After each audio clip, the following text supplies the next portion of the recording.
주님과 함께하는 교회에서 보내드리는 이른 아침 햇살 받기 프로그램입니다. 이 시간을 통해 하나님의 말씀에 나를 비춰보며 나 자신을 성찰하는 시간이 되시기를 바랍니다.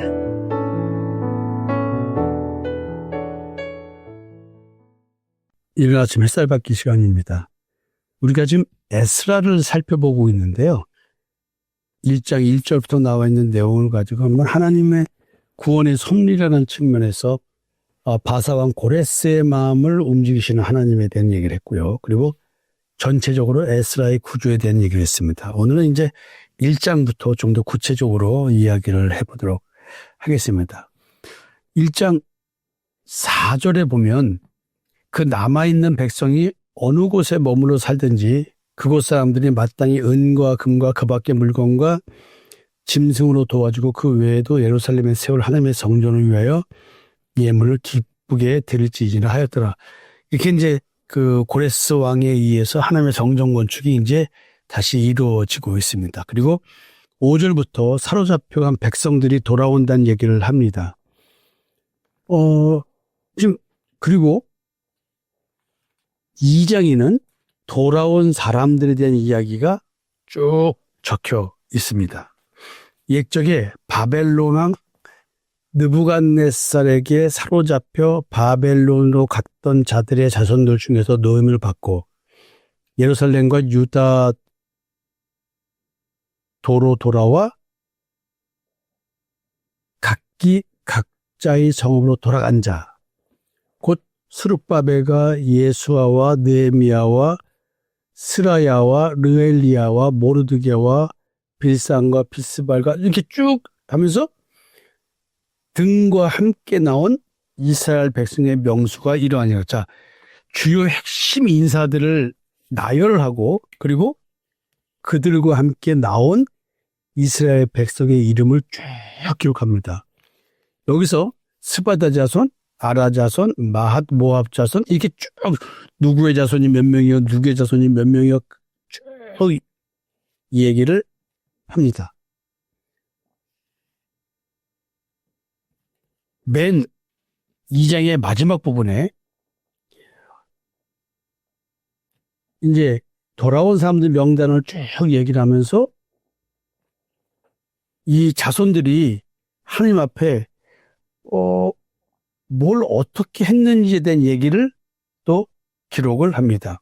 어떤 족장들이 예루살렘에 있는 여호와의 정전터에 이르러 하나님의 전을 그곳에 다시 건축하려고 예물을 기쁘게 드리되 힘 잘하는 대로 공사하는 금고에 드리니 금이 6만 1,000 다리기요 은이 5,000 마네요 제사장의 옷이 100벌이었더라. 이에 제사장들과 레위 사람들과 백성 몇과 노래하는 자들과 문지기들과 느디님 사람들이 각자의 성읍에 살았고 이스라엘 무리도 각자의 성읍에 살았다. 이렇게 명수를 얘기한 다음에 하나님 성전 중심에서의 제사와 예배가 이루어질 수 있도록 모든 일을 담당하는 사람들에 대한 보장하는 일들이 벌어집니다. 그게 사실은 여러 가지 그 금은보화를 얘기하고 있고 옷을 얘기하고 이런 것들은 사실은 지금으로 말하면 목회자들이 목회만 열심히 할 수 있도록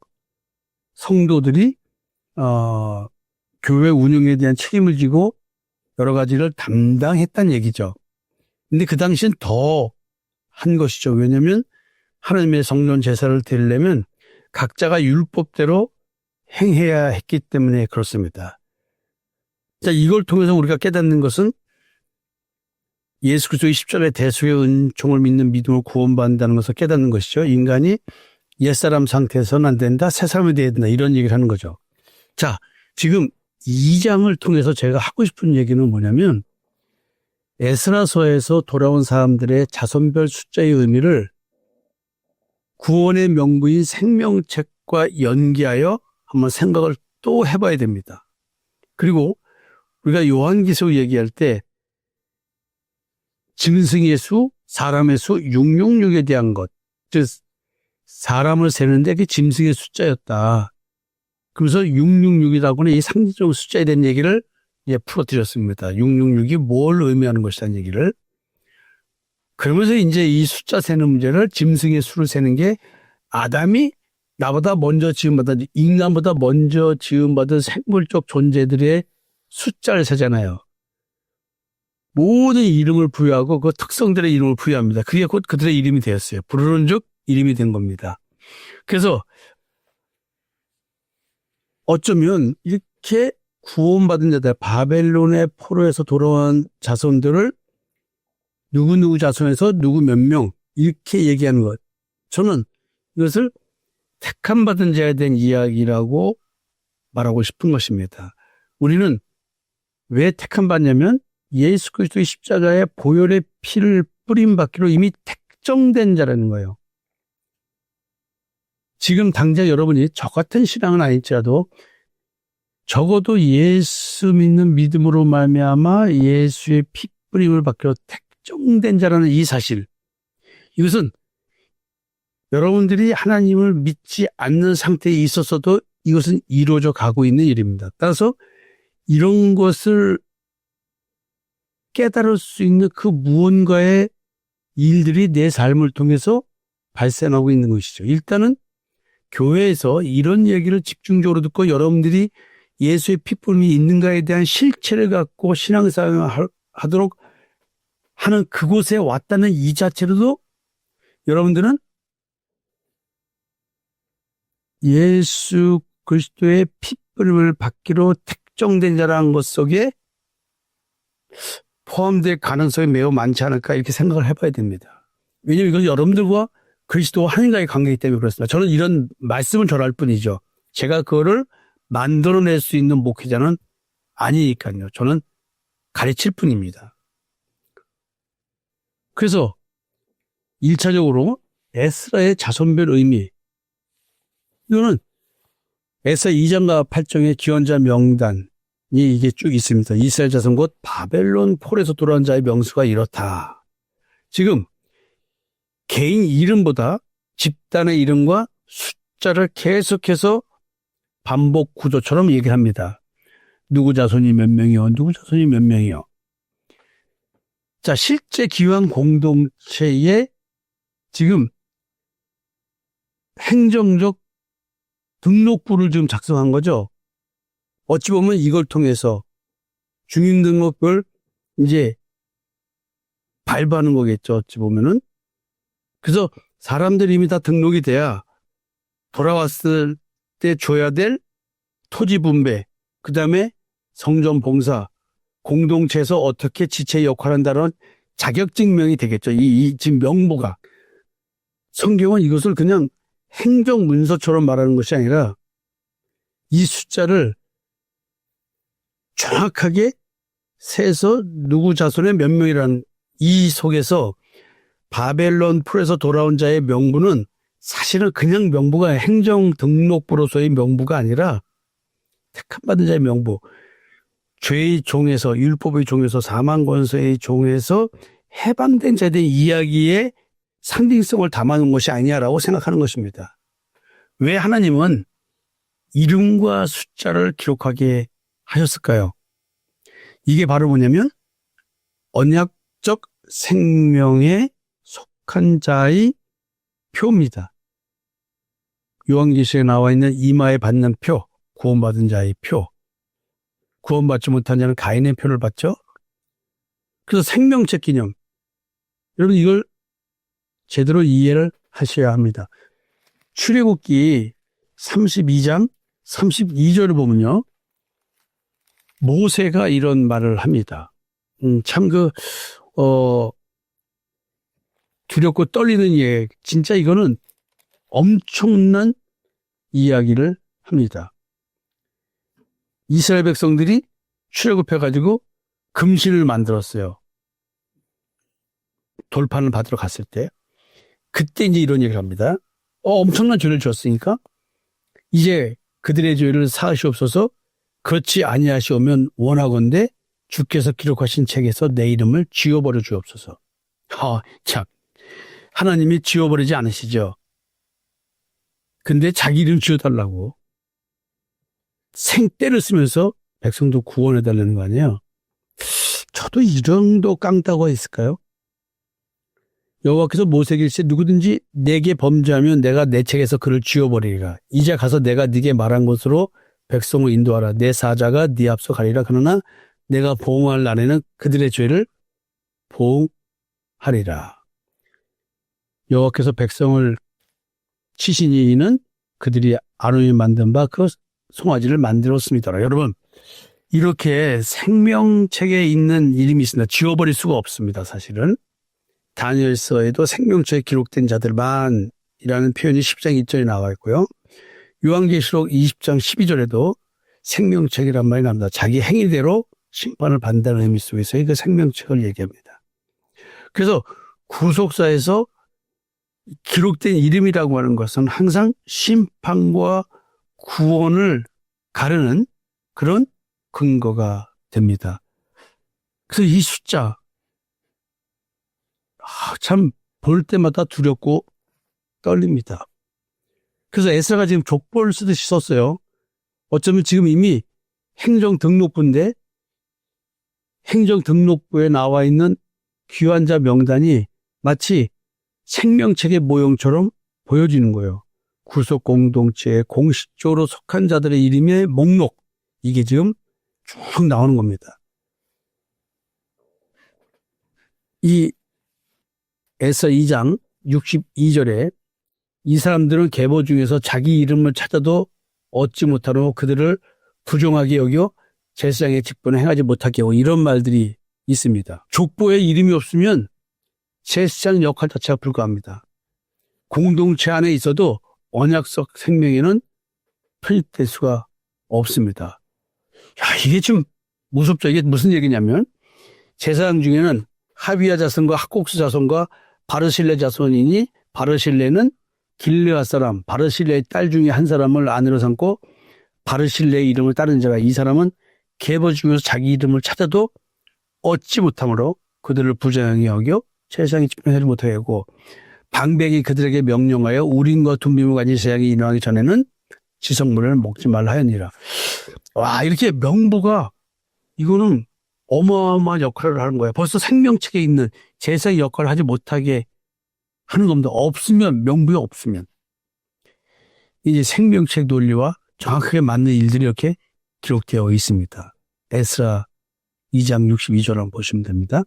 그 다음에 저는 또 이제 요한계시록 할 때도 여러분들에게 말씀을 드렸는데 이 숫자, 이름 부르고 족보 따지고 하는 이런 얘기들이 단순한 이야기가 아니다.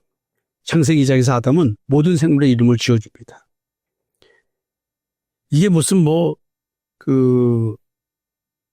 생물들을 분류하는 분류 작업을 하는 것이 아니라 이름을 준다는 것은 그 어떤 생명 존재를 언약 질서 안에 위치를 시키는 행위입니다. 하나님의 통치권에 대한 이야기고 하나님과의 관계적 의미를 얘기하고 너의 존재의 의미가 뭐다라는 얘기를 하는 것입니다. 창조 질서 속에서 이름을 부여하고 있습니다. 아담은 예수 그리스도의 모형으로서의 아담입니다. 예수의 피표름을 받기 위해서 택정된 자들의 이름이 다 불려지겠죠. 나머지 이름은 안 불려질 때 전부 다 불려지는 또 다른 부름의 행위는 심판받을 명부에 들어있는 자들일 것입니다. 거기서 이름을 부를 것입니다. 성상모 너 심판, 성상모 너 구원, 이렇게 명부마다 부르는 대상이 다르겠죠. 그래서 인간은 선악을 알게 한 나무의 열매를 먹었습니다. 이름이 기록되지 않은 자는 심판이고 기록되어 있으면 생명을 얻는 겁니다. 요한계시록 10장 8절에 땅에 거하는 자들 곧 창세 이후로 어린 양의 생명체에 기록되지 못한 자들이라고 이렇게 표현합니다. 어린 양의 생명체에 기록되지 못한 자들은 땅에 거하는 자들입니다. 땅에 거하는 자들이 마치 자기들이 율법을 지키면서 생명책에 있는 자인 것처럼 행동했다는 것입니다. 그래서 에스라에 이 나와 있는 명단을 볼 때마다 여러분들 우리는 매우 매우 심각하게 이런 것들을 받아들여야 합니다. 단순한 인구조사로서의 명단이 아니라 하나님이 이름을 불러서 새로운 공동체를 형성하는 어쩌면 새로운 피조물에 대한 의미에 대한 뜻으로 이렇게 자손별 이름과 명부를 기록해놨다. 우리에게 이런 걸 느끼라고. 바벨론의 포로로 잡혀갈 때 나라를 잃어버렸죠? 이름도 마치 창세기에 왔듯이 다 잃어버렸겠죠? 그러나 이제 다시 이름이 회복됩니다. 그리고 원래의 혈통적 집안으로 묶으면서 예수 믿는 자의 집안의 혈통을 얘기합니다. 그리고 숫자로 계수합니다. 여러분, 짐승의 수는 666이고 이제 사람의 수를 센다 했죠? 그러면 지금 그 명부에 들어간 자는 777인 거예요. 14만 4천. 언약적 인간이 지금 창조되고 있는 것을 숫자로 표현을 하고 있습니다. 시편 87편 6절에 보면요. 여호와께서 자기 백성을 계수하신다는 얘기를 합니다. 여러분, 오늘도 하나님은 선택한 자들이 지금 예수 믿는 믿음의 세계로 들어오는 날을 세고 계십니다. 요한계시록에서는 그거를 14만 4천이라고 하는 상징적 숫자로 얘기를 한 겁니다. 이 숫자가 중요한 게 아니라 의미가 중요하겠죠. 그래서 하나님께서 자기 백성을 세신다는 얘기는 하나님의 소유란 뜻이고 심판 받기 전에 이마에 인을 새겨서 보호하신다는 뜻이고 또 그리스도의 군사로서의 그 일정 수준의 그 지체 역할을 할 수 있도록 하는 거겠죠. 그래서 에스라의 숫자가 마지막 날 심판 전 생명책의 명부가 공개되고 이 사람들을 손대지 말아라 하는 것과 똑같은 것이 아닌가. 그리고 사도 베드로가 1장 2절에서 베드로전서 1장 2절에서 하나님 아버지 미리 하심을 따라 택하심을 받은 자로 성령의 거룩하게 하심과 순종함과 예수 그리스도의 피를 얻기 위해 특정된 자 이런 얘기 어마어마한 이야기들이 이렇게 다 일관되게 적혀 있습니다. 오늘 여러분 교회 다닌다고 해서 예수 그리스도의 피표를 받기 위해 특정된 자가 아니다. 가능성이 있는 겁니다. 우리 교회는 이것만 얘기하기 때문에 여러분들이 잘 따라오고 말씀에 순종하면서 그 말씀 자체를 믿으면 여러분 내면색의 변화가 분명히 이루어질 거라고 저는 믿습니다. 성령 달라면 성령을 주신다는 예수 그리스도의 약속입니다. 여러분 성전 회복을 하기 전에 이름과 숫자를 기록하고 성전을 회복하고 율법을 개혁합니다. 그리고 혼혈이 된 이방인과의 결혼에 대해서 정결을 하게 만듭니다. 이게 사실은 이름이 기록된 자는 하나님께 제사를 드릴 때 너희 몸은 온전한 산 제사로 드리라. 이것이 너희가 드릴 영적 예배이라. 예수 그리스도를 믿는 믿음으로 나를 십자가에 못 박고 무덤에서 부활하는 이 피, 이런 제사를 드리게 돼서 자기 의의 정결이 아니라 십자가의 대속연척을 믿는 믿음으로 정결이 되고 그래서 정말로 하나님의 믿음의 공동체에 들어오는 이야기들이 또 에스라서에 이렇게 나와 있습니다. 그래서 여러분들이 이 장을 보시면서 이런 뜻이구나라고 저와 함께 이렇게 느껴졌으면 좋겠습니다. 하나님의 백성은 생물학적으로 태어난 자가 아니라 바벨론에서 포로를 잡혔다가 돌아온 자유자가 된 이름이 불려진 자입니다. 하나님 안에서 자기 백성을 세고 계시는 하나님 그 숫자로 계수된 자인 것입니다. 이들이 바로 예수의 피뿌림이 있는 자기 의로 정결된 자가 아니라 믿음의 의로 정결하게 된 자들 얘기를 하고 있습니다.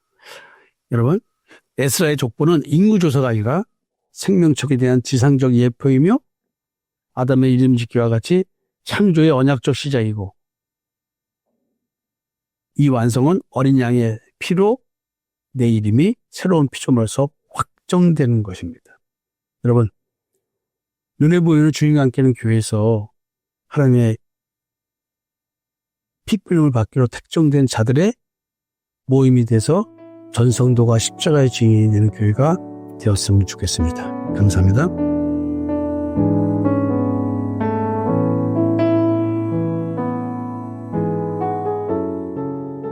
지금까지 이른 아침 햇살 받기 프로그램이었습니다. 오늘 하루도 믿음 안에서의 삶을 누리시는 여러분이 되시기를 기도합니다.